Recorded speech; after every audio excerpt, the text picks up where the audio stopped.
Concluding the visit to Azerbaijan, President Abdel Fattah al-Sisi arrived in Armenia on an official visit among an Asian tour. The visit is the first of its kind made by an Egyptian president since the Armenian independence. Presidential spokesperson Bassam Radi said that the head of state is due to have summit talks on Sunday with the Armenian president Fahigan Khatchatorian and the Armenian Prime Minister Nikol Pashinyan, tackling ways to boost the bilateral ties in various domains.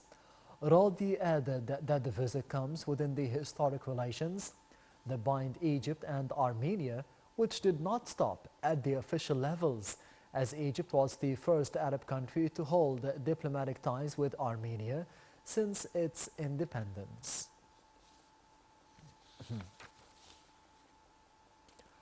President Abdel Fattah al-Sisi held summit talks with the Azerbaijan counterpart Ilham Aliyev at the presidential palace in the capital Baku, as the two leaders held a joint press conference following the talks. Here are the details. President Abdel Fattah al-Sisi and his Azerbaijani counterpart Ilham Aliyev held summit talks in the Azeri capital Baku. President al-Sisi and his Azeri counterpart Aliyev examined several regional and international issues of mutual interest. The Azerbaijani president hailed the positive role played by Egypt to settle regional issues, according to presidential spokesperson Ambassador Bassam Radi. Radi concurred on the importance of supporting efforts for a political settlement in Syria, working on rebuilding the country, eliminating terrorist groups, and supporting the state institutions.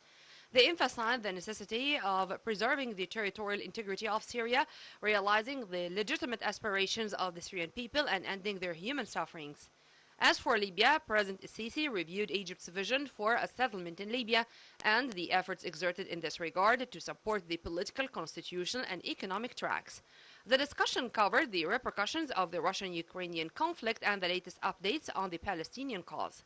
The meeting also tackled efforts to combat terrorism and extremist ideologies, as President al-Sisi called for concerted efforts by the international community to besiege this phenomena at all levels, be they with regard to financing terrorist groups and supplying them with weapons and terrorist elements. Aliyev, for his part, praised the comprehensive approach adopted by Egypt in its war on terrorism by addressing the roots of the problem via supporting economic and social development and combating extremist ideologies that lead to terrorism. During his meeting, President al-Sisi also extended his condolences to Azerbaijan after Friday's attack on its embassy in Tehran that killed its security chief and injured two guards, wishing a speedy recovery for those injured. He also affirmed Egypt's full solidarity with Azerbaijan in face of this painful incident that stresses once again the importance of rejecting extremism, violence, and terrorism. Prime Minister Mustafa Madbouli held an inspection tour in the capital Park City north of Bedri City in Cairo Governorate, following up the pace of work in a number of ongoing national projects.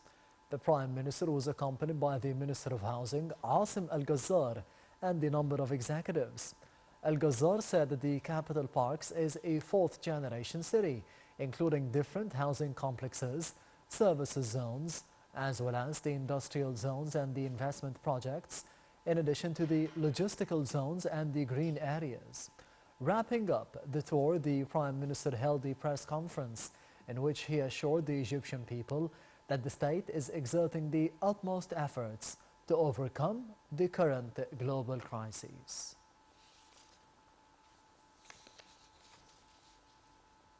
Egypt celebrates the 71st anniversary of the Police Day, which refers to the sacrifices made by the policemen throughout the ages. Police facilities have received a number of school students who inspected the efforts made by the policemen in performing their duties.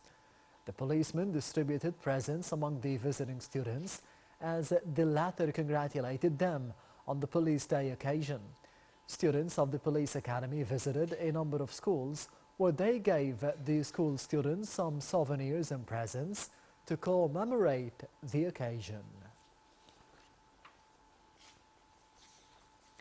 Egypt expressed the full rejection to the occupied East Jerusalem attack, stressing its condemnation to all operations that target civilians. In a foreign ministry statement, Egypt also warned of the severe dangers of the current escalation between the Palestinian and the Israeli sides, calling for utmost self-restraint, stopping violations and provocative measures to evade an endless cycle of violence that is worsening the political situation and hurdles the efforts of calmness and reviving peace. The Israeli military was sending more troops into the occupied West Bank a day after a Palestinian gunman shot dead 7 people on the outskirts of Jerusalem and another shooting attack in the city wounded 2